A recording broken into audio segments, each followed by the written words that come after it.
My name is Terry Schilling with American Principles Project. We're very grateful for you all to come, and we are very grateful even more for this amazing panel that has come together to expose this big problem.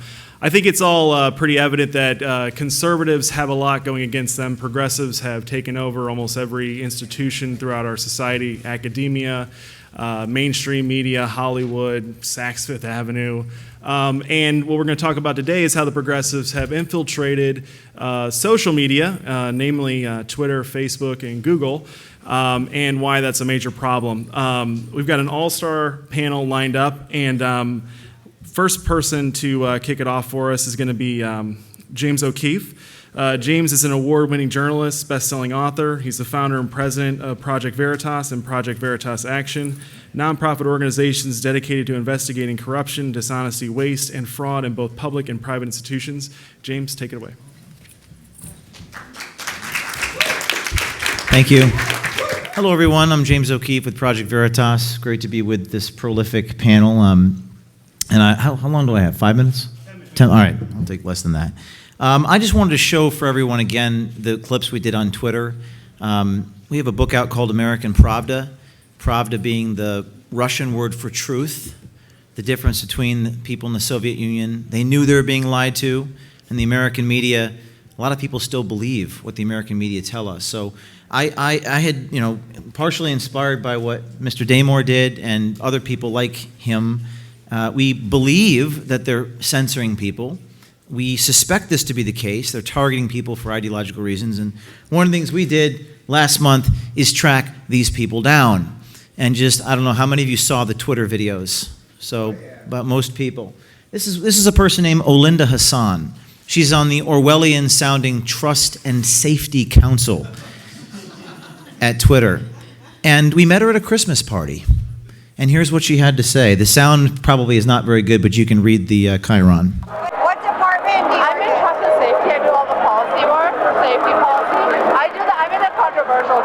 I've tried to block people like Cernovich and stuff like that, and mute and stuff like that, but they still show up all the time. That's something we're working on. I mean, I don't know what to do. We're working on where we're trying to get the shitty people not to show up. It's a product thing we're working on. Trying to get the shitty people not to show up. It's a product thing that we're working on, she says. And what we're learning is that these companies are using artificial intelligence and machine learning to ban people. Then the question is, who are they banning? What are they banning? And why are they banning it? So we went undercover to speak with this guy. And it's amazing what he says. He talks about and I'm not an engineer, way that James is. I had to learn a little bit about it. How they assign values to certain words and then create algorithms to ban people who tweet about certain things like God and guns. Just go to a random tweet and just look at the followers. Yeah. It'll all be like guns, God, America, with the American flag and the cross. Yeah, no one really likes America. No. Who says that? Who talks like that? It's for sure a bot. A bot or a redneck. Rednecks don't exist. Yeah. So can you get rid of them? I wouldn't know. Can you get rid of them? Yeah. So he's describing how you've assigned value to certain words and you're ergo a bot. So if you tweet about guns, you must be a bot. Of course, there are people who do tweet about these things who are not bots. But, confirming the suspicions. And then this guy says it the most plainly. We get so many tips, they're shadow banning people. Well, how do you prove it? Well, this guy, not only does he say shadow banning is a thing, he says Twitter used to do it. He even confirms they did it. One strategy is to shadow ban so that you have ultimate control. The idea of a shadow ban is that you ban someone but they don't know they've been banned because they keep posting but no one sees their content. So they just think that no one's engaging with their content when in reality no one's seeing it. Yeah, it's unethical in some way. It'd be terrible if people found out that we were doing it. And I thought that Twitter was going to ban Project Veritas. I really did. But they did not. Maybe it was the Streisand effect, right? They were afraid. And I really thought they were going to ban us. Twitter responded, "We do not shadow ban accounts. We do not do the things that our employees are on tape saying that we do." And they even said this is just sort of one guy. And then we released 8 guys. But we've been embedding these videos inside of Twitter. Again, Twitter has not banned us. We do have a couple 100,000 views or followers on Twitter, and we're not actually verified. What's your Twitter? Our Twitter name, or mine, is just James O'Keefe, III, as in Roman numeral 3. And then this guy, we talk about discretion. He's a former employee at Twitter, and he talks about the employees actually have the discretion to sometimes yank down certain things. Let's say, for the pro-Trump thing, and I am anti-Trump. I was like, oh, I banned this whole account. It'll go to you, and then it's at your discretion. And if you're anti-Trump, you're like, oh, you know what, Mo was right. Let it go. You made the comment that, you know, Twitter maybe wouldn't, you know, verbally say some things that they, you know, wanted to put in their company policy, but they were kind of unwritten rules as far as the content that they would allow or disallow. A lot of unwritten rules, and being that we're in San Francisco, we're in California, very little state, very blue state, you have to be, I mean, as a company you can't really say it because it'll make you look bad, but behind closed doors, a lot of stuff was like, hey, you have to do this way, or something like that. It was never written, it was more said. So it's the groupthink that exists in these companies and getting them to speak truthfully about what happens. You know, there's been a lot of memes in this war. Here are a couple of them. And one of the things that we're doing is recruiting people on the inside of organizations to come to us. That we're working with a lot of sources right now. And we've been meeting with some of them here at CPAC. In reference to what happened to Mr. Damore, we wrote this book called American Pravda. George Orwell said, war is peace, freedom is slavery, ignorance is strength. And the Federal Labor Board made a quote just this week about what happened to you. And what was remarkable is how just anti-science they were, anti-truth they were. And we live in amazing times, and I think it's going to take video to shock people. So we're going to keep going. We're going to keep fighting. We encourage you, if you know sources, to work with us, to come to us. We will protect you. We will find a way to infiltrate these organizations and expose what's going on. And I wish Jim Hoff could be here today. Wish Pam Geller. I support them. They're great friends of this organization. But this is a really important issue. What we're talking about here is the future. If they can rewire society, by the way, to prevent people from even talking about things, and it's going to change everything. And we're not going to let it happen. And there's a lot of people out there who are working with us. So keep coming to us at Project Veritas. I appreciate the time. And with that, next person. Thank you very much.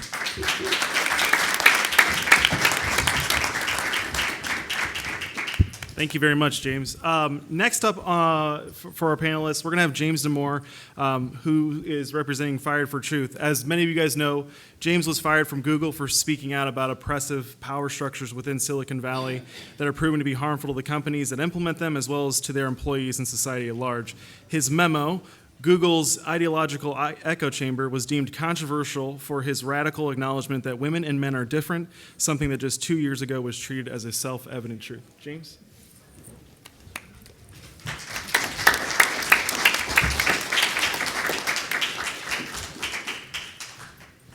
Thanks.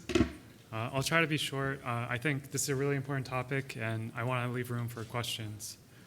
And so, you know, James O'Keefe really outlined the problem that there's a ton of censorship on Twitter and a lot of other social media platforms. And I'd like to get into, as someone that lives in the Silicon Valley and has worked in tech, to give my perspective on how and why this has happened. And you know, the last video sort of went into it, but I'd like to elaborate a little more. So, you know, these tech companies are incentivized to make their platforms safe and civil. We've all been on online sites where, you know, you saw an obscene comment and you didn't really want to post anything there. So the problem is, though, when they get to define what offensive is, because offensive is often very subjective, especially on political issues. And so, for example, one advocacy group for pro-life, Live Action, they had one of their tweets flagged. It was just this: because a person's a person, no matter how small. #ProtestPP. So it's a very mild tweet. Generally, it wouldn't really offend anyone that's familiar at all with pro-life. Unfortunately, many of the workers in tech have never even met someone that was openly pro-life. So they're not even exposed to these ideas. And so how did it get to the point where no one in these companies has met anyone that has expressed a conservative viewpoint? So most tech workers are young, straight out of college. They've lived in liberal bubbles their entire life. This bubble is reinforced when they just moved to San Francisco, and their executives at the company literally cried on stage when Donald Trump was elected. Like this happened at Google. So it keeps getting reinforced, and then there's a lot of shaming of anyone that dissents against this groupthink, and they even take this account in hiring. So if they have this thing called cultural fit, which is basically, are you a liberal? And they use that in hiring. So they really make sure that you don't see any differing views. And so this political bias can seep into their algorithms. And sometimes even unconsciously. For example, they'll notice, they tried to fight fake news, and so they just took all the examples of fake news that they could see. Of course, all those examples were pro-Trump fake news. They never had examples of liberal fake news because it said stuff that they wanted to hear already. So they didn't really identify it as fake news. And so I don't want to say, though, that all of this is unconscious. There are definitely political activists within all of these major companies that want to actively push a liberal agenda. And so, unfortunately, people can't be open and say, hey, I'm pro-life and I don't think that that's offensive. Because if you actually say that, then you'll be ostracized in your group. So they have to do these defenses like, oh no, I believe in free speech and we should just try to be open to other ideas. I heard that so much. And it was often from conservatives that actually believe that, no, that wasn't offensive and you people are being unreasonable. And this is really why we need to protect the norms of free speech, because that's really the only defense that some of these employees have, because they can't be open about being conservative at all. And so now you might say, what does it matter? These companies are private companies. They can do whatever they want. And legally, that's not quite true, and maybe we'll get into that. But I think that there's an even more salient point, and that's that these companies are so ubiquitous and powerful that they're controlling all the means of mass communication.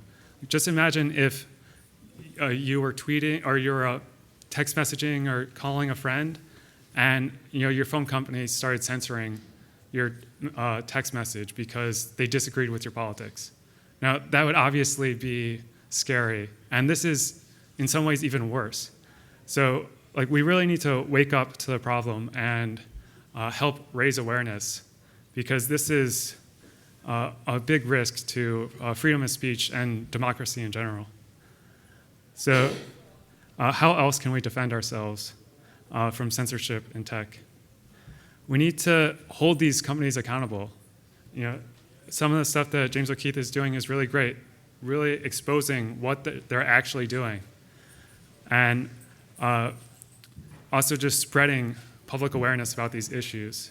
Another great example was when Google had this feature where they put fact-checking on all these sites, but it only targeted conservative sites. And Daily Caller did a great job in actually exposing that, hey, this is only targeting conservative sites. And they were forced to take it down because they were actually called out on it. And so we really need to demand transparency and accountability from these companies, and that's really the only way that we can fight partisan tech. So with that, thanks.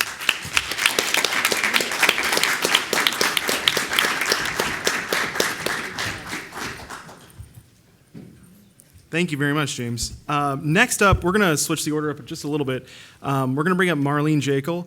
Marlene is an Atlanta-based scientist and co-owner of Polyglot Programming, a software engineering consultancy that specializes in development for Google, Amazon, and Apple's platforms, as well as artificial intelligence and machine learning. She became an outspoken critic of ideological bias in the technology industry when she was banned from 5 different professional groups over her conservative views and political affiliation. She writes and tweets about the dark side of big tech and issues pertaining to free speech in science, technology, and academia. Marlene?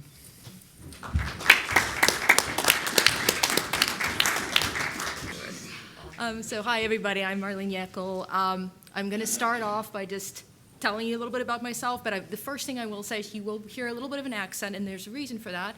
I'm half German, half South African, became, proudly U.S. As of 2001. I started out in Silicon Valley. I also lived in Europe, so if you do hear a little bit of an accent, that's the reason. As they said in the introduction, I do a lot of development for Google Platform and artificial intelligence machine learning. My kind of story started by I have the dubious honor of being one of the only people I know in tech who actually got banned from 5 different organizations in tech for being a conservative. It started right after the election. I was told by all these organizations, one of them including Google's own women tech makers, for my support of James Damore.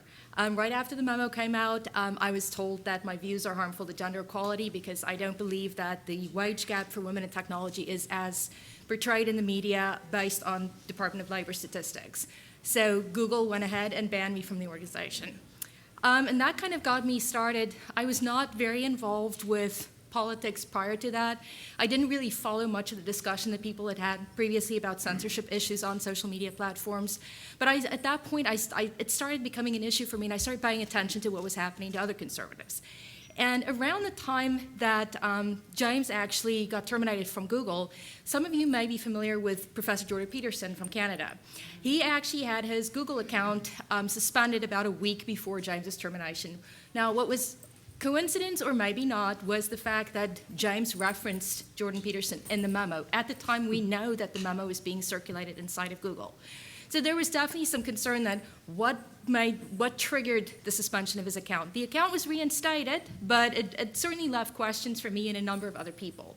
We started seeing a lot of academics that were supportive of James's views starting to comment on Twitter especially and on YouTube that their videos were becoming demonetized.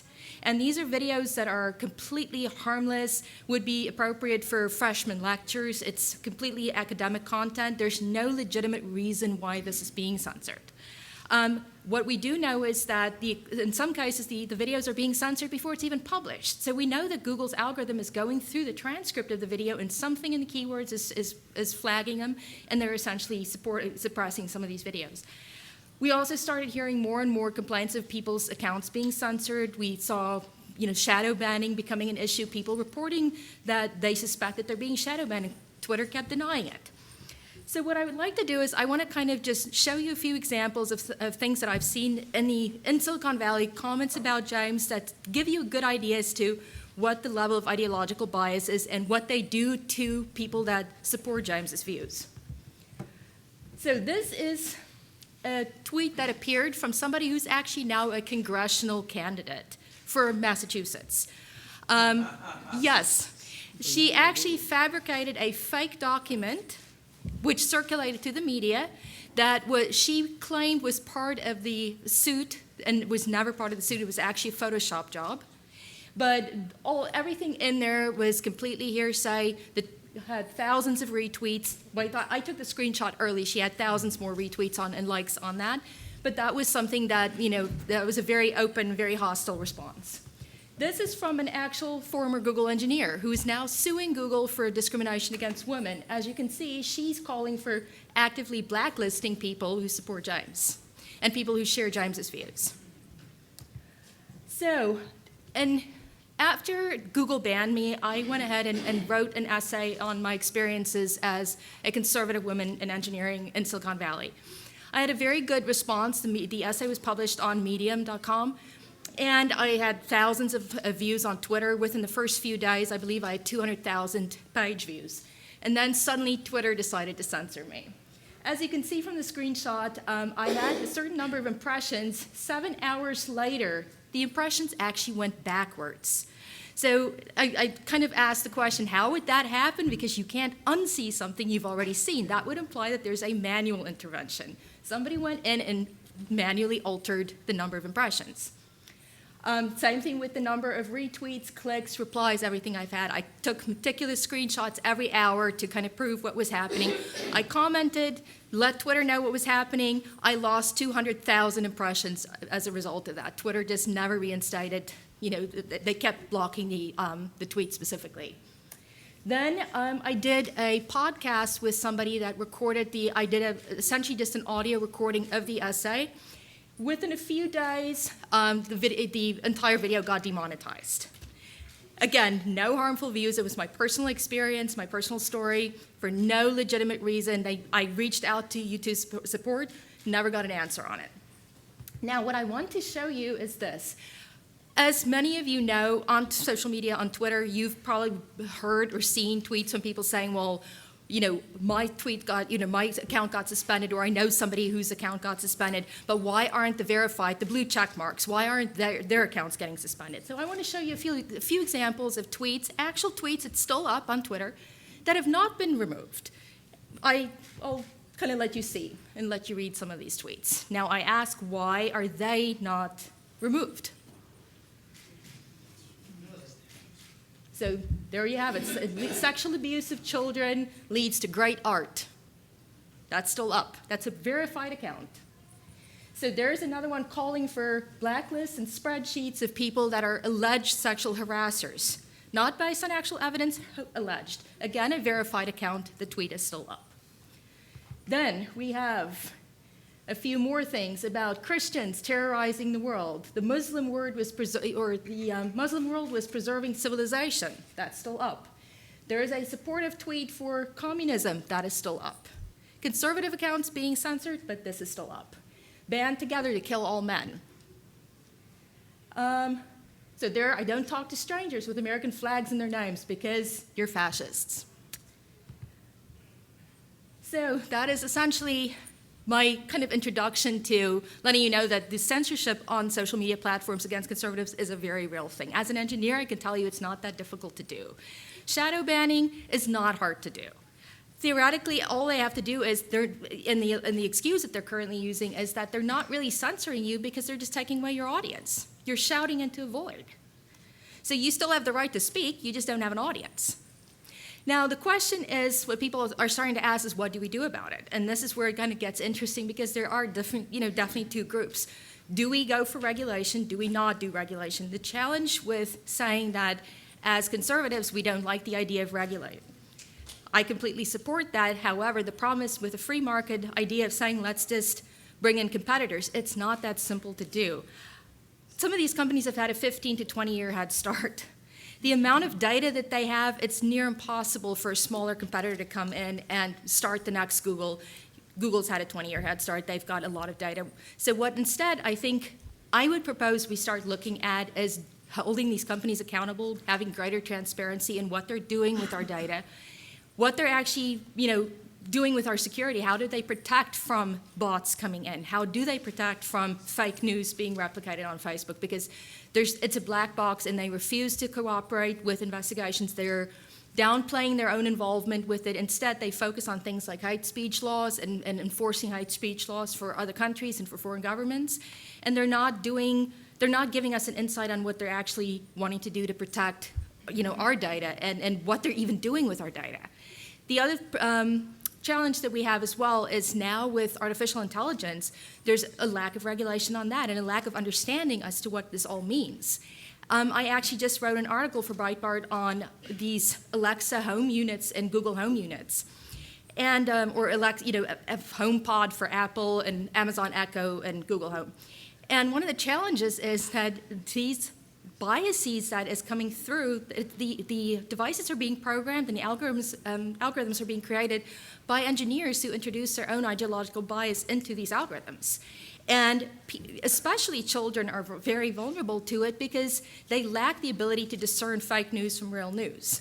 And if you're getting an answer that is already slanted, biased, And there's no way for children to discern whether that is in fact true or not. There's a lot of progressive bias that's being introduced into this. And that isn't, again, something that we need to hold the tech companies accountable for, making sure that we know how these algorithms actually work. New York is actually now introducing legislation where they're hoping to force the tech companies to actually disclose how the algorithms for machine learning work. Because essentially what machine learning does is you provide a set of input variables and you tell it what the outcome should be, and the machine iterates over it and it teaches itself. So what they're asking to do is, let's say up front to the public, what are some of these input variables? What are you using to build the algorithm? And I think that is at the very least what the public deserves to know. So that's from me. Thank you very much for listening. Thank you for having me here today. I'm here to talk, and this is such a vast topic, I'm going to try to keep it to some topics that you may not have really heard in detail before. I think a lot of people in this room would have read our lawsuit regarding what happened to James and his fellow coworkers there who are either conservative or just the sin of being a man or a white man or an Asian man. These are all people who could be part of the class action that we brought in court. But the problem, stepping back a little bit from what the problem is, I think we have to first diagnose what the problem is before we can talk about how to solve it. So talking just about Google, Google is one of the main tech companies here that is, I think, probably the worst offender with regard to censorship at every level. Its market value is $730 billion today. It has 73 offices in 45 countries. It employs over 88,000 people around the world, and its 2017 revenue was $109 billion, which is a larger GDP than many countries and even our territory of Puerto Rico. Google uses a lot of rhetoric inside the company to promote the concept of diversity. In fact, in order to progress in the company in terms of getting into management, you have to go through and win some points over the number of diversity programs that you've attended in the company. But it defines diversity in a very narrow way. Diversity is pretty much skin deep at Google. And so diversity includes how you look or how you were born or how you decide you want to be if you weren't born that way, but it doesn't include diversity of viewpoint, which is one of the things that James tried to talk about before he got terminated. So the rhetoric that Google preaches vis-a-vis diversity is that ethnically diverse companies are 35% more likely to outperform industry medians. They don't say what the medians are. Gender diverse companies are 15% more likely to outperform industry medians. Again, not sure what the science is there. And then they state that 72% of tech founders believe building diversity is extremely important or very important for their community, but remembering again that this is diversity defined in a very narrow way. This is some of the stuff that Google does to try to promote the concept of diversity in the company. They have various programs there that allow people to participate. So for example, if you're a Googler, 25 offices around the country have internal coaching programs designed only for people of certain races. Only Black or Latino Googlers are entitled to participate in their coaching programs. If you're somebody who needs help in your career and you don't fall into those categories, you don't get any help. You sink or swim. 700 Googlers from 90 offices in 42 countries are in a variety of projects that allow employees to devote 20% of their paid time at work to diversity efforts at Google. So this number is very important because it may explain to you what a lot of people have asked me when they read the complaint. It's like 180 pages of stuff that involves a lot of people bickering all day about diversity at the company. According to company policy, you can sign up and get 20% of your time allocated to doing exactly that. So it's, we have the maximum conservatism. If you subsidize something, you get more of it, and that's exactly what's happening at Google. And they have a very loaded concept of understanding your unconscious biases. Before you can talk to somebody else in the company, you must first debase yourself and assume that because you're a white man, a younger man like James, who's never probably engaged in any discrimination himself, he has to take on the burden of history to put himself at a lower level than other people. Google has a lot of grassroots listservs inside that facilitate these tendentious conversations over gender, race, and people's place in society. There's no group for men or for whites. There are groups for all of these other people: gay-glers, gay Googlers, gray-glers, older Googlers, etc. There's a lot of other slides I could go over, but I'm going to just focus on a couple of things that haven't been publicly discussed before. I had some data crunched on Google's participation in the recent political election of 2016, and there's some very interesting data here that I put up on the screen. Google's total employee individual campaign contributions were 94.7% to Democratic Party candidates, 3% to Republican Party candidates, and 2.3% to other party candidates. That obviously is a very different breakdown than what we see in the general population, to say the least. Google employees gave $31.38 to Democrats for every dollar that they gave to Republican candidates. Nationwide, it was a little bit skewed towards the Democrats, $1.58 for every dollar to Republicans. So you can see that's a vast disparity in terms of political viewpoint in voting with your dollars. Google employees contributed to Democrats at 19.9 times the annual rate. And you know, there's similar data here with regard to Hillary Clinton, Bernie Sanders, et cetera. And the disparity is striking. And when you actually, if you think it's an anomaly, it's not. I'm going to be publishing some data soon that shows that this disparity in a political preference goes back through several election cycles. So it's a consistent trend, but it is a worsening trend for conservatives. Google employees gave $63.87 to Hillary Clinton for every dollar given to Donald Trump. Nationally, it was more like 3-to-1, so you can see a huge disparity there. Only 80 Google employees nationwide contributed to Republican Party candidates. 64 Google employees contributed to other party candidates. And by the way, I think I know most of those 80 because they've called my law firm for help.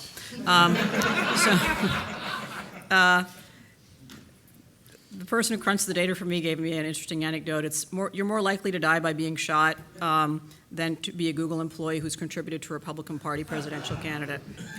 A total of 1,367 Google employees contributed to Hillary Clinton.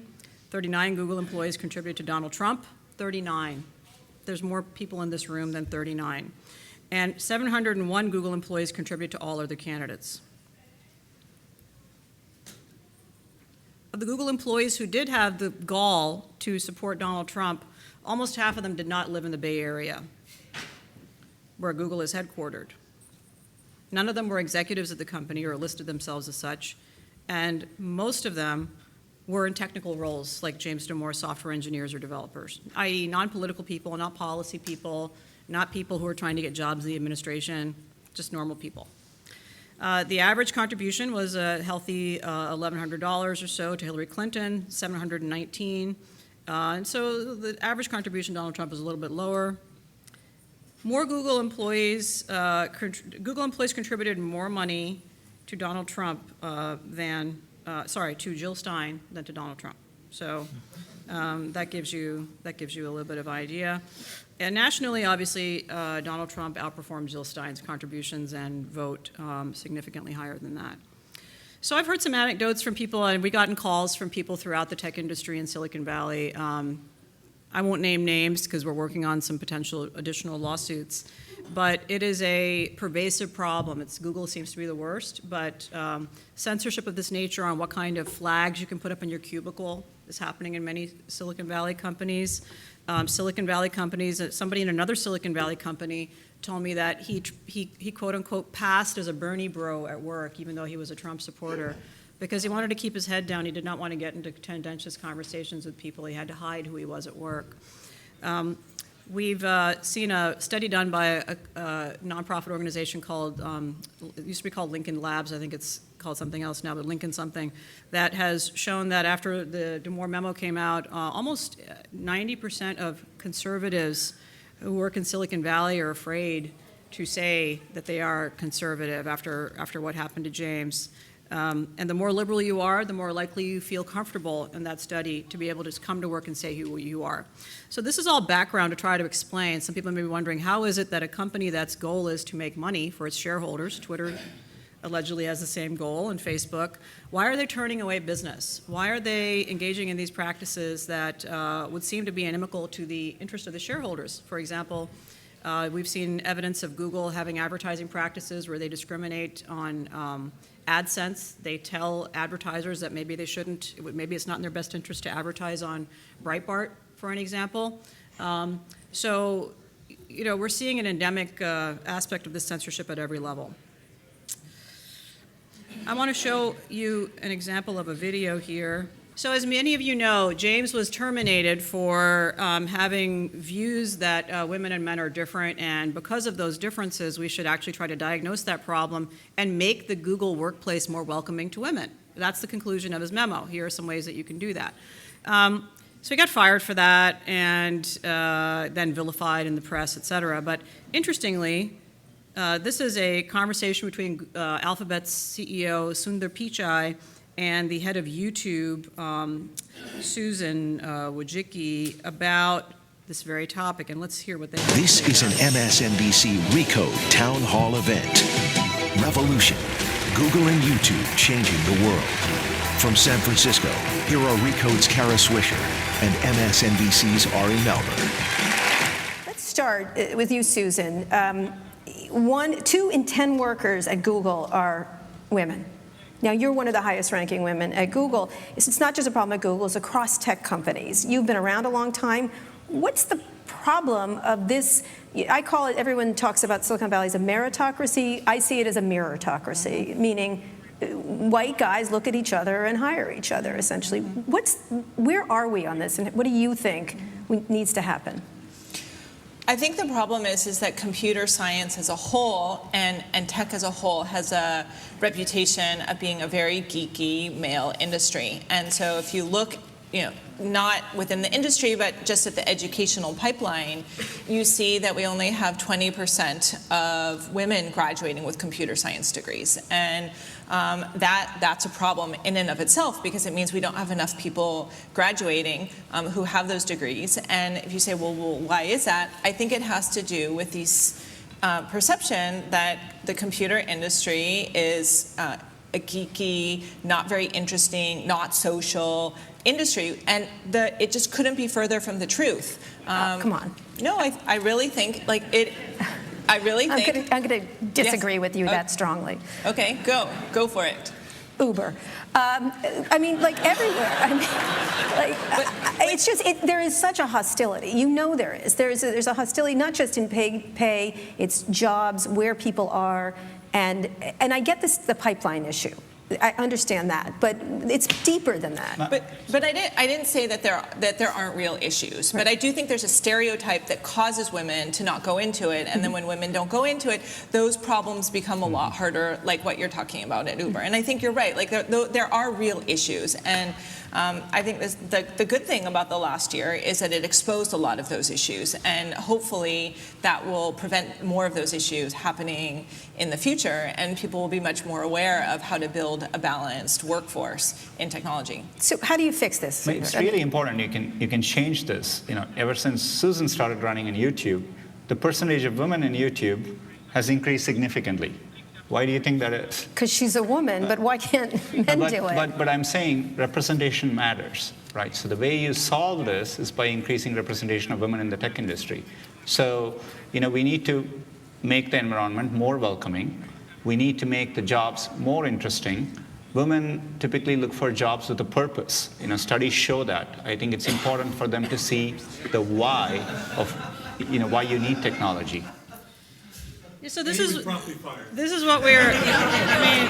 this is exactly what James said in his memo. We need to make Google more welcoming because women look for jobs with a purpose, and women want, it's a geeky reputation, we have to get rid of it.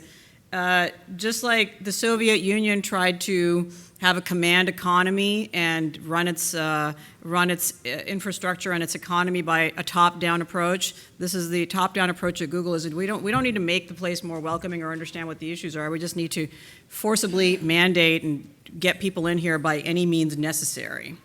So that's the problem. I mentioned the Breitbart issue. Breitbart is one of many conservative organizations that have been downgraded and blackballed there. We have some shocking stereotypical language out of the National Labor Relations Board. So by the way, James withdrew his claim with the NLRB when we filed a lawsuit against Google. So he doesn't have a claim in front of the NLRB. So despite that, NLRB decided to come out with a memo that frankly downgrades scientific studies to scientific studies in scare quotes. And so, I think that's a very scary thing for people. in the tech world. So in conclusion, what I would say is that we have a lot of work to do as conservatives. Every time I get an email from somebody who's complaining about a workplace issue, particularly in Silicon Valley, and it's on a Gmail account, the first thing I say to them is, please get a Proton Mail account or some other account. Don't write to me on Gmail, because you are a fool if you think that your email is not being monitored, read, saved, analyzed, and sold. So we should all be very aware. We should not be patronizing companies. We should vote with our pocketbook, and we should really consider our behavior online and support each other when we see attacks like this happening. So with that, I think we have one more speaker. Thank you for your attention.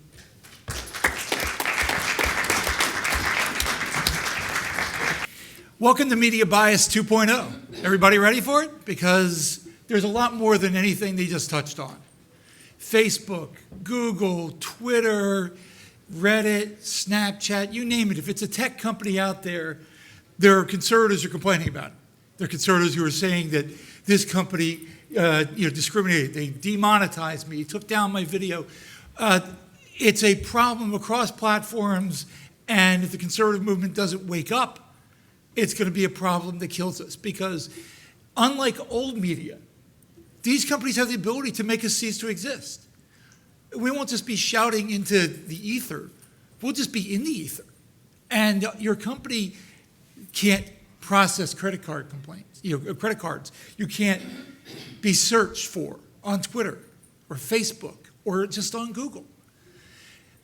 When I started the MRC 13 years ago, a lot of the companies that exist right now that we focus on, that we cover a lot, MSNBC, HuffPost, and others, they weren't around. CNN used to be somewhat of a legitimate news organization at that point. Years later, everything has changed. Well, this is what has changed now. Those are yesterday's news. They're the idea that you can be an old school news company. Well, people can live their lives and never interact. Okay, if you live in the Washington area, a lot of people don't read the Washington Post.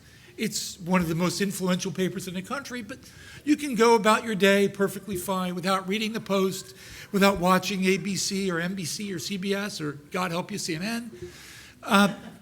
You can go through and do that. Now, flip it around and welcome the FANG companies, as they like to say on CNBC when they're talking about where you invest. Facebook, Amazon, Netflix, and Google. Try getting through your day without using any of those. Don't use your Facebook account and see if you interact with your family and your friends. Don't Google. I Google 50, 100 times a day because it's a better search engine than the other options. And that's just the beginning. Like I said, it's Twitter. Twitter is the newswire of old. For people who are old, AP Newswire used to be really dominant. It set the agenda. Twitter sets the agenda for news right now more than absolutely any other app, because the people on it are movers and shakers and journalists.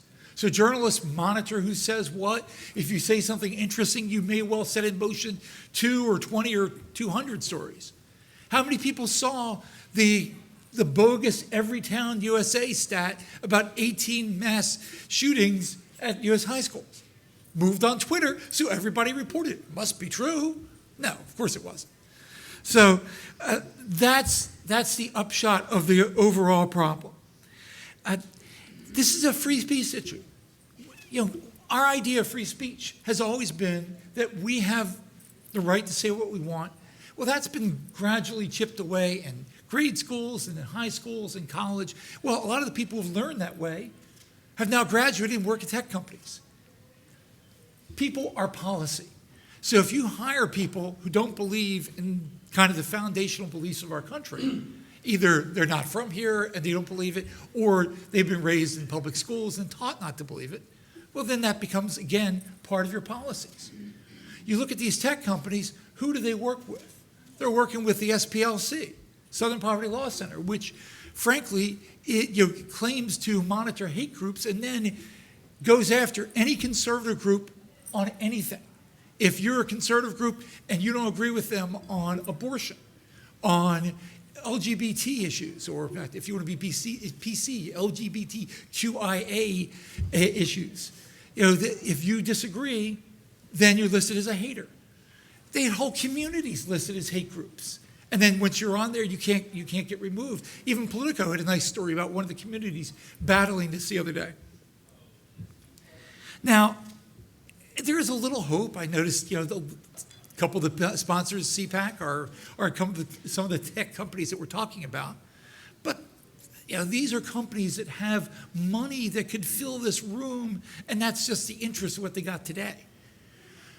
The top tech companies are worth a couple $1 trillion combined market cap. Not just the one, but I mean, Amazon. Amazon is owned, of course, by the same guy, same richest person in the world owns the Washington Post.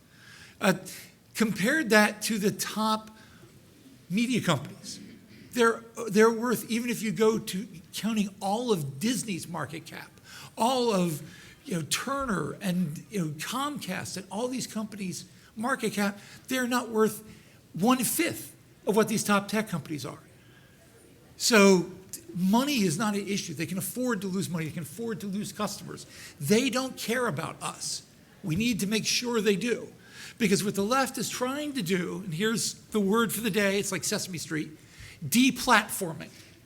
They want to wipe you off the platform. They want to wipe you off all platforms. You watch what's happening to National Rifle Association. Literally, while we're in here, the left is trying to deplatform NRA. And that means anybody who's got the credit card deal with them, they get harassed to the point where they remove the credit card. Left has already managed to do this with the NRA, apparently, if what I was reading earlier counts. A couple other companies that had deals with them. Enterprise Rental Car also did that. So what they want to do is remove any connections. There are a couple of conservative organizations that have already had this happen to them. If you lose your ability to process credit card payments online, however long you lose that, you just lost that money entirely. People, I'm not going to donate to them. I can't even send them money. They must not be legit. GuideStar, for a little while, actually embraced the hate list and then backed off from pushback. So what we need to do is get better pushback. It would be unfair to say it's just conservatives. If you look at the left, the hardcore left has got some of the same complaints we do. It's not to the same degree, it's not as universal. But some of the left-wing organizations, they complain about deplatforming, they complain about demonetizing. Young Turks is one of the most popular video sites on YouTube. Huge left-wing whack jobs, but also demonetized. So one of the things these organizations are doing is they are bowing to political wins, and they're all running scared because of the last election. They feel like mostly the traditional media are blaming them all for the last election. So their solution to it is to get rid of us. We're a problem. We call it hassle. The old media don't like us, so why should we be in the new media? And the new media, when they want to deal with media, who do they hire? They hire people from traditional media outlets. Caleb Brown from CNN is now doing affiliate stuff. They hire journalists to actually write stories. Well, where are they going to hire journalists from? Traditional media outlets. So this problem is going to get worse. Going down the road, the conservative movement needs to get better at learning how the left plays the game. And that means being active in these areas. They alert on our videos. It's a very organized effort. They have, everybody talks about Russian bots. Nobody talks about left-wing bots.